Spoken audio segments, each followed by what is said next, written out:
नमस्कार दोस्तों, मैं सुभाष शर्मा चंडीगढ़ से आज आपको लाल किताब का एक ऐसा ज्ञान देने वाला हूं। तो वो अनजाने में की हुई गलतियां क्या होती हैं, जैसे कि हमारा परोपकार या फिर दया धर्म या फिर दान दक्षिणा या फिर कोई ऐसा काम जो कि चैरिटी या फिर सेवा भाव के लिए किया गया हो। यानी कि परोपकार, किसी की मदद करना और किसी के लिए अच्छा सोचना कई बार हमारे लिए परेशानियाँ खड़ी कर देता है। पर यह कंडीशन पैदा क्यों होती है, इसको भी समझिए।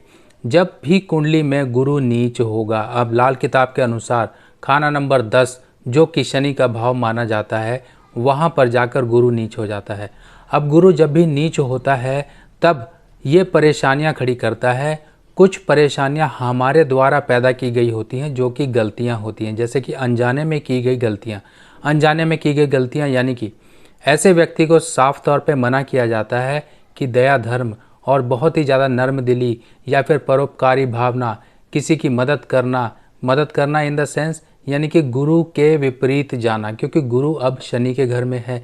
अब शनि के घर में है तो यहाँ पर गुरु एक किराएदार की हैसियत से यहाँ पर शनि के मकान में बैठा हुआ है, शनि की पक्की ज़मीन में बैठा हुआ है। अब जब भी एक चीज़ का लॉजिक आप लगा के देखेंगे कि जो मकान मालिक होता है वो हमेशा अपना दबदबा किराएदार पे बना के रखता है, यानी कि किराएदार को हमेशा मकान मालिक के अनुसार ही चलना पड़ता है। ज़रा सी छेड़छेड़ करी उसने घर के अंदर तो मकान मालिक आके खड़ा हो जाता है। आप एक कील भी बिना मकान मालिक के मर्ज़ी के नहीं ठोक सकते हो। तो यही एक सबसे बड़ी हिदायत है कि हमें बृहस्पति के गुण, जैसे कि किसी की मदद करना, दया भावना, बहुत ही नर्म दिल होना, हमेशा किसी के लिए मदद के लिए आगे चलते बनना, ये गुरु की तासीर है, गुरु की टेंडेंसीज़ हैं। यहाँ गुरु खाना नंबर 10 में अगर बैठा हुआ है तो हमें गुरु की तासीर, गुरु की टेंडेंसीज़ को छोड़कर शनि की टेंडेंसी और शनि की प्रवृत्ति को अपनाना पड़ेगा। अब शनि की प्रवृत्ति क्या है? तेज तर्रार, नर्म दिल ना होना, कई बार बेरहम भी कहा जाता है, और चुस्त चालाक, अपने कर्म पर ध्यान देना, ना कि सेवा भाव की तरफ। अब शनि, जैसा कि आप जानते हैं कि ये कर्म के देवता हैं और दंड भी देते हैं। अब किसी को भी दंड पसंद नहीं है, दंड हमेशा कष्टपूर्ण ही होता है, पर न्याय तभी होता है जब किसी को दंड दिया जाए उसके कर्मों का फल, यानी कि उसकी गलतियों पर जो भी दंड दिया जाता है वो शनि के अधीन आता है। शनि जो कि एक न्यायकर्ता है। अब न्यायकर्ता कभी भी नर्मदिली नहीं बरतता, और इसी तरीके से एक ऑपरेशन करने वाला डॉक्टर कभी भी अपने मरीज़ के लिए ऑपरेशन करते हुए नर्मदिली नहीं बरतता। अगर वो नर्म दिल होगा, अगर वो थोड़ा सा भी हिचकिचाएगा और मरीज़ के बारे में ज़्यादा ही सांत्वना रख लेगा तो यहाँ पर उसका ऑपरेशन ही गलत हो जाएगा। यहाँ पर डॉक्टर अपना कर्म नहीं कर पाएगा, क्योंकि उसने उसके साथ दिल का रिश्ता बना लिया, उसके साथ दया भावना ज़्यादा बना ली। दया भावना यानी कि अगर एक कसाई की बात करें, अगर कसाई अपने जो जानवर उसने रखे हुए हैं, जानवरों के गर्दन पे अगर वो चाकू नहीं फेरेगा तो उसके पास इनकम नहीं आएगी, उसका रोज़ी खर्चा नहीं चलेगा। इसी तरीके से शनि की एक तासीर है कि चुस्त चालाक और अलर्ट रहो, ताकि दूसरे लोग आपको बेवकूफ़ ना बना सकें, और इतनी दया भावना ना रखो कि आप बृहस्पति के अधीन चले जाओ। दया भावना जैसे कि किसी भिखारी को आपने दया खाकर पैसा दिया, रुपया पैसा दिया उसकी मदद के लिए, आपने उसके ऊपर दया खा के उसे खाना खिलाया, ये सारी प्रवृत्ति गुरु ग्रह की हैं। यानी कि दया भावना, किसी के प्रति सांत्वना रखना, ये सब चीज़ें गुरु ग्रह से संबंध रखती हैं। अगर आपने ये सब कुछ किया तो आप गुरु की तासीर को बढ़ा के शनि के प्रभावों को यहाँ पर भड़का रहे हैं, शनि को भड़का रहे हैं। शनि भड़केगा तो आपके जीवन में परेशानियाँ लेकर आएगा।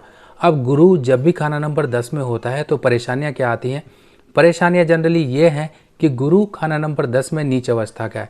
ऐसे व्यक्ति के कई बार पिता के साथ काफ़ी ज़्यादा खराब संबंध होते हैं, दोनों की अंडरस्टैंडिंग मैच नहीं करती है, और ऐसे व्यक्ति को हमेशा, जिसे कहते हैं, तिरस्कारित किया जाता है, उसकी कोई वैल्यू नहीं होती है समाज में, हमेशा वो एक हीन भावना से देखा जाता है। अगर नौकरी वगैरह की बात करें या वर्क प्लेस की बात करें तो वहाँ पर ऐसे व्यक्ति की, जो खाना नंबर 10 के गुरु वाला व्यक्ति है, ऐसे व्यक्ति का लोग फ़ायदा उठाते हैं, अपना मकसद पूरा करते हैं और बाद में एक दूध से मक्खी निकालने की तरह फेंक देते हैं। तो ऐसे व्यक्ति हमेशा गलती, यानी कि हमेशा लोगों की चालाकी का शिकार हो जाते हैं और यूज़ किए जाते हैं। तो इसीलिए कहा जाता है कि अगर आप अपने वर्क प्लेस पे हो तो अपना दिमाग हमेशा तेज रखो, तेज तर्रारी रखो, किसी की मदद के लिए आगे मत जाओ। यानी कि आप अपने काम से काम पे मतलब रखो और ज़्यादा दूसरों के फटे में पैर मत घुसाओ, किसी की मदद करने के लिए आगे मत बढ़ो। अगर करोगे तो आप ही पछताओगे, आपके लिए ही मुश्किल पैदा होगी।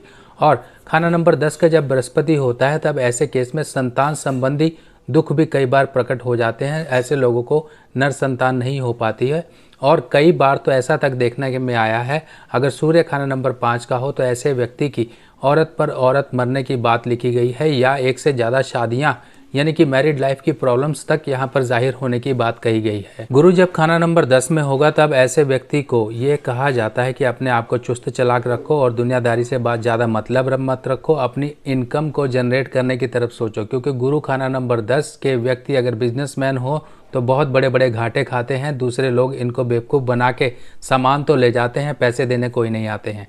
और जब झगड़ा करते हैं तो बिजनेस की एक इमेज और इनकी इमेज खराब होती है। तो ऐसे लोगों को कभी भी सामने वाले पे भरोसा नहीं करना है। अगर कोई उधार मांगता है तो उधार नहीं देना है, आप सीधा कैश का काम करिए, आप फायदे में रहेंगे। गुरु 10 वाले को हमेशा ये हिदायत दी जाती है कि ऐसा व्यक्ति कभी भी अपने भाइयों के साथ मत लड़े। अगर भाइयों के साथ लड़ेगा तो यहाँ पर जो मंगल की सपोर्ट है और कुंडली में मंगल का असर है वो भी खराब हो जाएगा। इसीलिए जैसे ही आपकी उम्र 26 प्लस हो जाती है तो अपने भाई के साथ अच्छे संबंध बनाना शुरू कर दीजिए, उसके साथ उसकी कई बातों के अनुसार चलना शुरू कर दीजिए। आप गुरु 10 के नीच प्रभावों से बच जाएंगे। और खाना नंबर 10 के गुरु के लिए एक हिदायत और दी जाती है कि ऐसे व्यक्ति को कभी भी पराई स्त्री या पराए मर्द के चक्कर में नहीं पड़ना है। अगर पड़ेंगे तो आपका गुरु आपके लिए परेशानियां ही लाएगा और कुछ नहीं। अब उपाय भी हम समझ लेते हैं। उपाय से पहले हम जो सावधानियां हैं उनको दोबारा से समझ लेते हैं। ऐसे व्यक्ति को कभी भी किसी भिखारी को पैसा नहीं देना है, रुपया पैसा नहीं देना। अपने कामकाज में चालाकी और नर्म दिली से बच के रहना है। भोंदू मत बनिए, चुस्त चालाक बनिए, अपने काम पे आप ध्यान दीजिए। यानी कि कोई दूसरा व्यक्ति आपका फ़ायदा ना उठा सके, तो इसलिए अपना बचाव करके रखिए। उपाय के तौर पे हम यहाँ चंद्रमा की मदद लेते हैं, सूर्य की मदद लेते हैं और मंगल की मदद लेते हैं। मंगल की मदद लेने के लिए मैंने आपको बताया ही कि आपको मंगल की मदद लेने के लिए अपने भाई बंधुओं से अच्छे संबंध बना के रखने हैं। चाहे अपने सगे भाई हों या रिश्तेदारी में भाई हों, उनसे आप कभी मत बिगाड़िए। अगर बिगाड़ेंगे तो प्रॉब्लम आएगी, नहीं तो ये बृहस्पति खाना नंबर 10 का आपको बाद में पैतृक संपत्ति तक लेने में प्रॉब्लम खड़ी कर देगा और आप पैतृक संपत्ति के लिए या तो कोर्ट के चक्कर काटेंगे या आपकी पैतृक संपत्ति ही दबी रहेगी, आपको मिलेगा कुछ नहीं। अब तीसरी हिदायत यह है कि पराई स्त्रियों के संपर्क में मत आइए और कोई छुपा छुपाया प्रेम मत करिए। अगर छुपा छुपाया प्रेम करेंगे तब भी बृहस्पति खराब होगा। नॉन वेज, ये शराब, इन खुराकों से दूर रहिए, क्योंकि ये जो खुराक है नॉन वेज, शराब और नशा, ये शनि की मंदी खुराकें हैं। यानी कि बृहस्पति खाना नंबर 10 में अगर उसको शुभ रखना है तो शनि की मंदी खुराकों से बच के रहना पड़ेगा। मंदी खुराक अगर आप इनसे परहेज करते हैं तो 100% आप बृहस्पति खाना नंबर 10 के बुरे प्रभावों से बचे रहेंगे। अब उपाय के तौर पे आपको चंद्रमा से मदद लेनी है। चंद्रमा से मदद लेने के लिए आपको चावल जल प्रवाह करते रहने हैं सोमवार के सोमवार। अगर आप 43 डेज लगातार ये उपाय कर सकते हैं तो बहुत बढ़िया। और दूसरा उपाय हम करते हैं सूर्य की मदद लेने के लिए। सूर्य की मदद लेने के लिए आपको 43 डेज संडे से शुरू करके लगातार 1 सिक्का 2 सिक्का ऐसे लगातार 43 डेज आपको 1 सिक्का करके आपको 43 डेज तक 43 सिक्के आपको जल प्रवाह करने हैं। अब कई बार ऐसा होता है कि जल प्रवाह करने की फैसिलिटी नहीं होती है, आपके यहाँ जल प्रवाह करने की फैसिलिटी नहीं है, तो ये उपाय कैसे करें? उसका तरीका ये है कि आप केसर का तिलक लगाना शुरू करिए। केसर का तिलक लगाएंगे तब यहाँ बृहस्पति के फल अच्छे होंगे। और शनि को शुभ रखने के लिए बादाम 200 ग्राम बादाम करीब आप शनिवार जब भी मौका लगा करे आप अपने घर के आसपास के धर्म स्थान में डोनेट करिए, ताकि शनि शुभ रहे और आपको बृहस्पति 10 के मंदे प्रभाव ना मिल पाए। और बृहस्पति 10 के लिए ये सावधानी जरूर आप अपना के रखिए। देखिए बृहस्पति खाना नंबर 10 में है, हमने जैसा कि जाना शनि के हमें गुण अपनाने हैं, ना कि बृहस्पति के गुणों को बढ़ाना है।